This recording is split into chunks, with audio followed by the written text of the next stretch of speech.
চাকরি।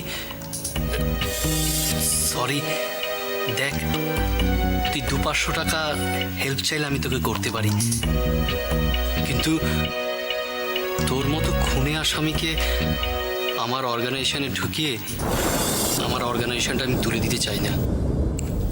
আর কত সহ্য করব? আর কত পরীক্ষা নেবে আমার মা? আমি আর সহ্য করতে পারছি না। তো কাকে বলবো এসব? চল। না না, এসব শুনলেও খুব কষ্ট পাবে। তোমরা সবাই আমার জন্য অনেক সহ্য করেছ, একমাত্র অপুকেই বলা যায়।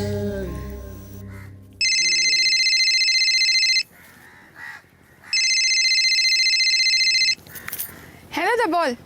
তুই কোথায় রে অপু? আমি তো স্কুল থেকে ফিরছি। কেন, কিছু দরকার? কি হয়েছে রে দাদা? না রে, কিছু না। তুই কোথায় বল? একটু আসবি অপু? তুই বল না, তুই কোথায় আছিস? মন্দিরের কাছে। একটু চলে আয়, কথা বলে না হয় একসঙ্গে বাড়ি ফিরে যাবে। আসছি। ও দাঁড়াও, নাও এটা নাও, আর জল নাও, একটা পাত্র নাও, নিয়ে বেসনটাকে ভালো করে গোলো তো কিনে। বেসন? হ্যাঁ বেসন। আমার নখগুলো খারাপ হয়ে যাবে তো। শ্বশুর বাড়ি গিয়ে তখন কি করবে? শ্বশুর বাড়ি? শ্বশুর বাড়ি তোমার মাথা খারাপ হয়ে গেছে। বৌদিকে দেখেই বুঝেছি। দাও বাবা, নমস্কার। ও সারা জীবন তার মানে তুমি আমার ঘাড়ে বসে খাবে, তাই তো? 100 বার খাবো তোমার ঘাড়ে বসে।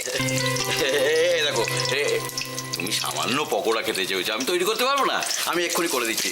আরে এটুকু আমিও পারবো, তুমি দেখো না। এই দেখো, তুমি আবার এটা করছো কেন? তুমি দেখো, আমি পারবো।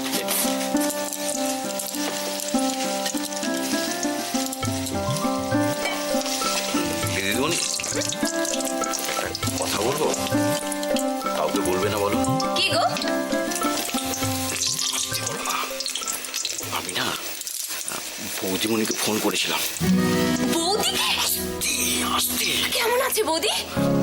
বাবা, এই বাড়ির দেয়ালেরও কান আছে।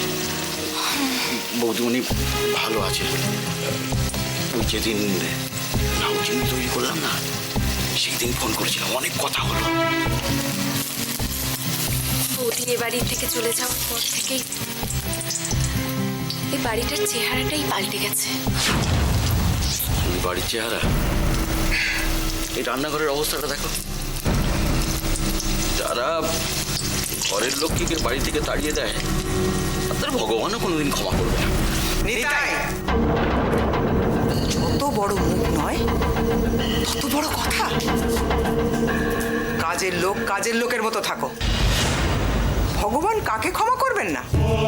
আমাকে? তোমার সাহস তো কম নয়। কি হয়েছে টুইমা? যা হবার তাই হয়েছে। পা মাথা এক করলে যা হয় তাই হয়েছে। বাড়ির মেয়েরা যদি কাজের লোকের সাথে তাদের ব্যক্তিগত কথাবার্তা বলে, তার তো এই পরিণতি হবেই। খাবে এই বাড়ি আর গুণগান গাইবে ওই অপর্ণাশ। কি?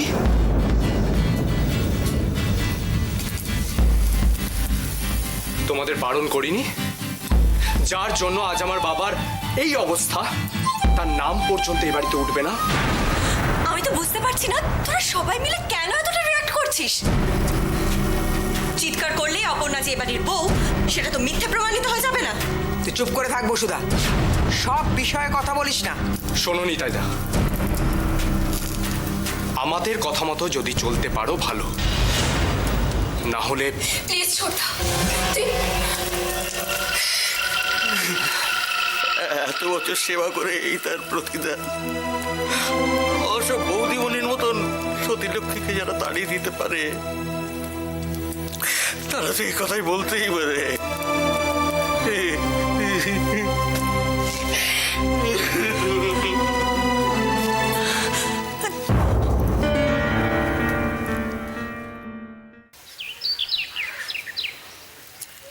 ভালো লাগছে না রে অপু,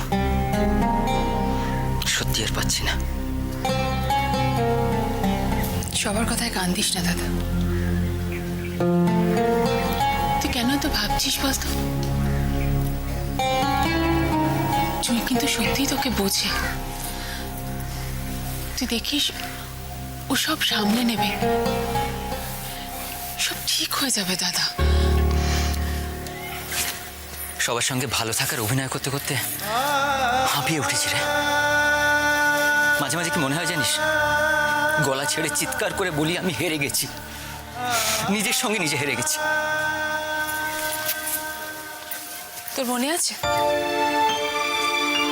ছোটবেলায় রাই যখন সাঁতার কাটতে নেমে ভয় পেয়ে কান্নাকাটি করতো, তখন তুই ওকে বলতিস, দূর বোকা মেয়ে, ভয় পাচ্ছিস কেন, চেষ্টা কর, একদিন ঠিক পারবি। মানুষ যদি চেষ্টা করে, সত্যি কি এমন কোনো কাজ আছে যেটা মানুষ পারে না? দাদা, যেটা মিথ্যে শুধু শুধু সেটা নিয়ে ভয় পাস না। ও বাবা, মৈত্রবাড়ির দুই রত্নই এখানে? আরে অপুজি, কি রে, কেমন আছিস? ভালো। দীপুদি ভালো আছে? মনা কেমন আছে? ওরা সব ভালো আছে, শ্বশুর ঘর করছে। দীপুর তো দুটো ছেলে, আর মনারই হলো বলে। তা হ্যাঁ রে অপু, তুই এতদিন বাপের বাড়ি পড়ে আছিস কেন? শ্বশুর বাড়ির খবর টবর সব ভালো তো? বলা যায় না বাপু, আজকাল যা দিনকাল পড়েছে। হ্যাঁ রে অপু, তোর কোনো নতুন খবর টবর আছে নাকি? না না। মা, তাহলে তাহলে নিশ্চয়ই শ্বশুর বাড়িতে কোনো ঝামেলা ঝঞ্ঝাট পেকেছে? না, মানে ওই দেখো অপু, বিয়ের পর মেয়েরা বাপের বাড়িতে পড়ে থাকলে পাঁচজন পাঁচ কথা বলবে। এই তো সেদিন ওই বুড়িমাই বলছিল যে তোর বর ওসব নাকি। কথা থাক না এখন জেঠিমা, তুমি বরং একদিন আমাদের বাড়িতে এসো। উচিত কথা বললেই যত দোষ। অপু, এটা তুই কি করছিলি অপু? তুই একটু আগে না বললি যে অন্যদের কথা হয়তো কানে না তুলতে? তুই বিশ্বাস কর দাদা, ওনার কথায় রাগ বা দুঃখ কোনোটাই আমার হয়নি। আমি শুধু ভাবছি আমাদের সমাজের কথা। আর কতদিন আমরা মেয়েরা নিজেরা নিজেদের গায়ে কাদা ছুড়ব, বলতে পারিস? ওই মেয়েকে প্রথম দিন দেখেই আমি বুঝেছিলাম যে ওই মেয়ের জাদু টোনা জানে। সংসার থেকে দাঁড়িয়ে ভেবেছিলাম যে একটু শান্তি পাবো না। ছলে বলে কৌশলে ও মেয়ে বাড়ির বাইরে থেকে পরিবারের সকলকে ওর আয়ত্তে আনার চেষ্টা করছে। কি বলছো তুমি তুই মা? সংসারের অনেক কিছু দেখেই চুলে পাক ধরেছে ময়ূক। আমার চোখে ধুলো দেওয়া এত সহজ নয়। কিন্তু কিন্তু এটা কি করে সম্ভব?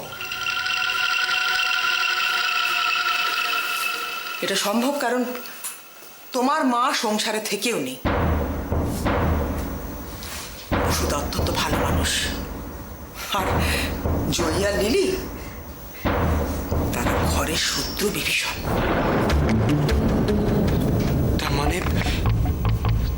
তার মানে এরা সবাই একজোট হয়ে দাদাকে বিভ্রান্ত করছে। শুধু তাই নয়, অপর্ণা বাইরে থেকে এদের সকলকে হাতের মুঠোয় আনার চেষ্টা করছে। কিন্তু তাতে কি লাভ? এ বাড়ির বড় বউয়ের সিংহাসনটা ফেরত পাওয়ার লোভ। আমি থাকতে আর তা সম্ভব না। কিভাবে আটকাবি? গায়ের জোরে, আইনের সাহায্যে। কেন? এ বাড়ি থেকে যাওয়ার সময় তো অনেক বড় বড় কথা বলে গেছে, সেগুলো মনে নেই? এতটুকু লজ্জা থাকলে এ বাড়ি লজ্জা থাকলে সে পারিবারিক অশান্তিকে কাঠগোড়ায় টেনে নিয়ে যেত না। ময়ূক, ভুলে যাস না, ও আইনত এখন এই বাড়ির বউ। ও শক্তিকে যদি বাড়তে দেওয়া হয়, তাহলে আমরা নিজেদের বিপদ নিজেরাই ডেকে আনবো। তুমি একদম ঠিক বলেছ টুইমা।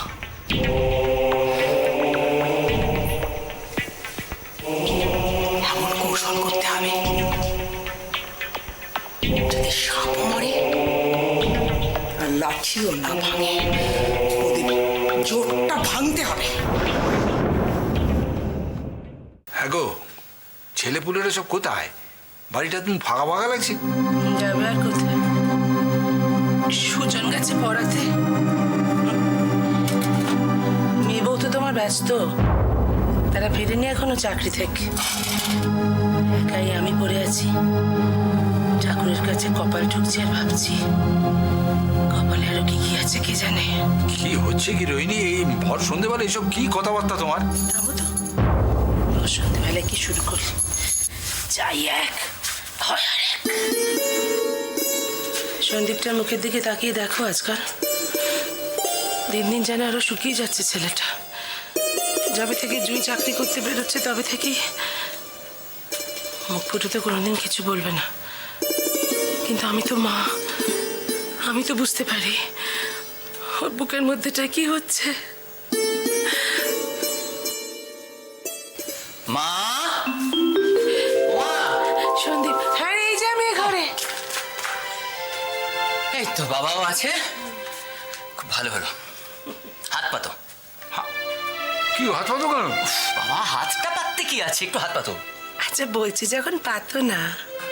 আচ্ছা রে, পাতলাম। পাতলে? হ্যাঁ। এবার চোখ বন্ধ কর। এই কি গো? বেশ তো বলছে যখন বন্ধ করোই না বাপু। আচ্ছা বন্ধ করুন। মায়ের পারমিশন ছাড়া কিচ্ছু হয় না।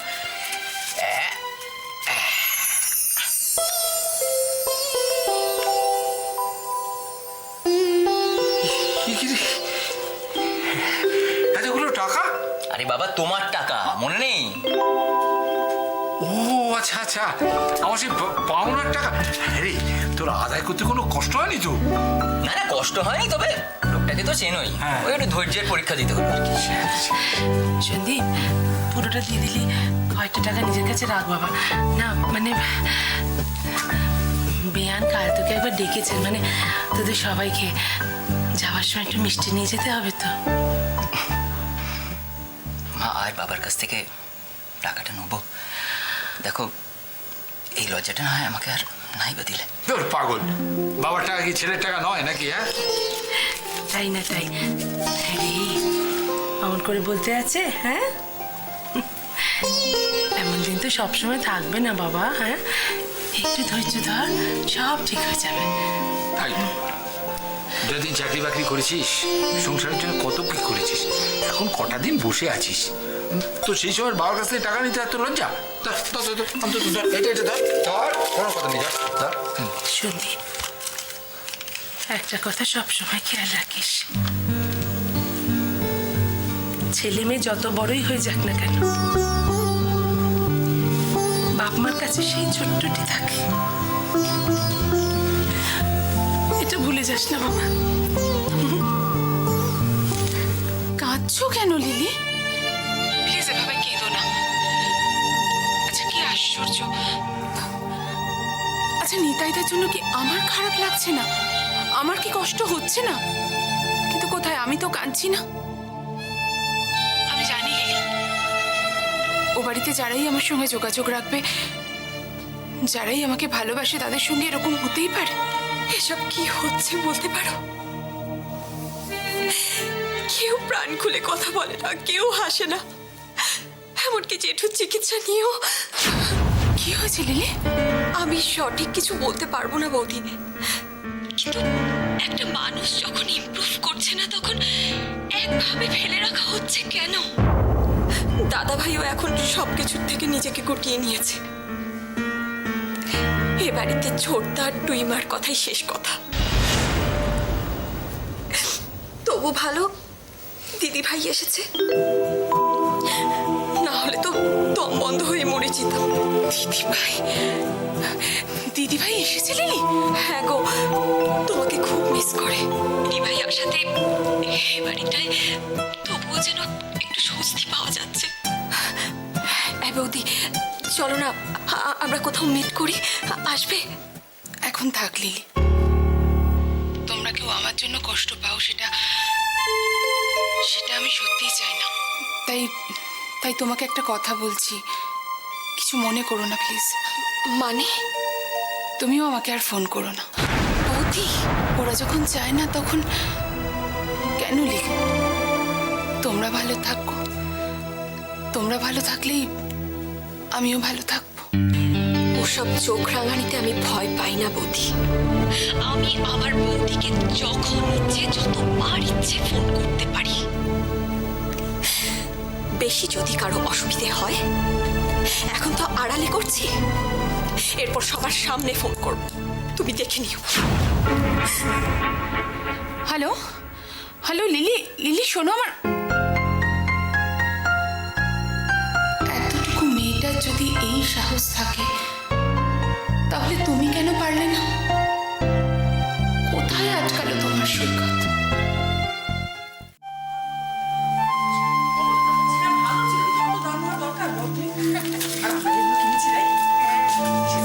সেগুলো ভালো লাগছে আমার, সেটা খুব পছন্দ ছিল। তাহলে এতক্ষণ পরে বাড়ি আসার টাইম হলো। বারে এতগুলো জিনিস কিনবো আমরা, একটু সময় লাগবে না? আর তাছাড়া বাড়ির কোন কাজটা বাকি আছে বলো তো, লিখে যান। কোন কাজটা বাকি আছে? এক কাপ যে চা খাবো সেটা কে করে দেবে? হে রাম, ছি ছি ছি, তোরা বস, চায়ের জল বসাচ্ছি। আপনি একদম যাবেন না, এই অফিসে গিয়ে গিয়ে না ওর চায়ের নেশা হয়েছে। আর তাছাড়া তুমি চুপ করে বসো, আমি এক্ষুনি তোমার খাবার দেবো। ছেলেটাকে চা খেতে দিবি না তাই বলে? না না কাকিমা, ঠিক আছে, ও আজকাল ওরকমই হয়ে গেছে। চাটা তুমি এদিকে এসো তো। আমি আবার কি করবো? তুমি বসো না, বসলাম, একটা কি হয়েছে? কাজ করেছি কি আমি। বল? মেনুটা রেডি করে ফেলেছি। Menu ready? শিগগিরই বল কি লিখেছিস? হ্যাঁ, এই তো মাছের কালিয়া, আচ্ছা। তারপরে একটু ওই কষা কষা করে চিকেন হবে, পোলাও, তারপরে একটু পাঁপড় যদি আচ্ছা, হয় তাহলে। এটা কি বিয়ে বাড়ির মেনু হচ্ছে? ওর কথা একদম শুনবেন না তো, আপনি ওর কথা ছাড়ুন। বলছিলাম কি, বল? আপনি বরং মাংস কষা, চাটনি আর দই মিষ্টি কেমন হয়? মা, শুভ কাজ, মাছ হবে না? হলো হলো তো, এ দেখো মেনুর ব্যাপারে আমার ধারে কাছে কেউ আসতে পারবে না। হ্যাঁ। আচ্ছা কাকিমা শোনো না, আমি বলছি যে কাল সকালে না আমি সব কিছু নিয়ে আসবো বাজার থেকে। আর দেহরাদুন রাইস কতটা লাগবে সেটা একটু বলে দাও। বাবা, কি তুমি না খাবার কথা মানে শুনলে মাথায় কিচ্ছু থাকে না। কাকিমা তুমি দেখো একবার, আসার পর থেকে বকাবকি করছে শুধু। এই দেখো, এই শাড়িটা বৌদির জন্য এনেছি, আর এই পাঞ্জাবিটা এটা দাদার জন্য, আর এই ব্যাগটাও কিনে এনেছি বৌদির জন্য। একটা কি সুন্দর হয়েছে বল রাই, ও তো কাজে বেরোবে, খুব দরকারি লাগবে ওর, বল। বুঝেছি, সবকিছু শুধু জামাই আর মেয়ের জন্য। ঠিক আছে, ঢাকা যোগী তো মুরগি পায় না। ওরে বাবা, ওটা মুরগি না, ওটা ভিক্ষে হবে। জানি। এটা এটা কি? তোর জন্য। আরে না না, আমি মজা। এটা রাখ। কি এবার খুশি তো? দূর বাবা, ভাল লাগে না এই একা হাতে, আমি আর কত করবো। জুড়ে আমার একটু আটাগুলো। ওমা, কি করছিস এত শাড়ি নিয়ে? যেতে হলে অনেক শাড়ি লাগবে তো, তাই এগুলো একটু ইস্ত্রি করছি। তখন খুব ব্যস্ত হয়ে যাবো, সময় পাবো না তো, তাই। ওমা, সময় কেন পাবি না? বাড়িতে ছাই ফেলতে ভাঙাগুলো আমি তো আছি, তোর সময় না পাওয়ার কি আছে জুই? তাই হয় নাকি? আমারও তো কিছু কর্তব্য আছে।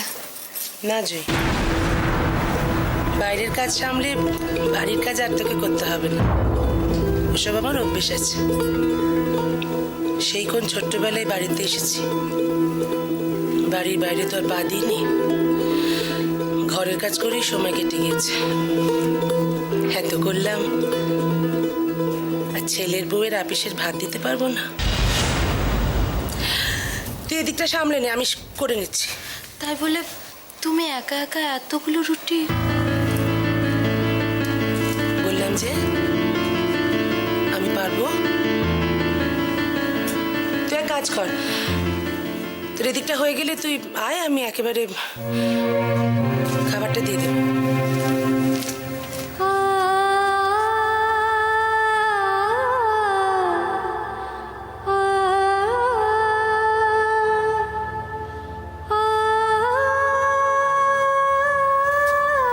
আমি তো তোমাদের সবার কথা ভেবেই এই সিদ্ধান্ত নিয়েছি মা।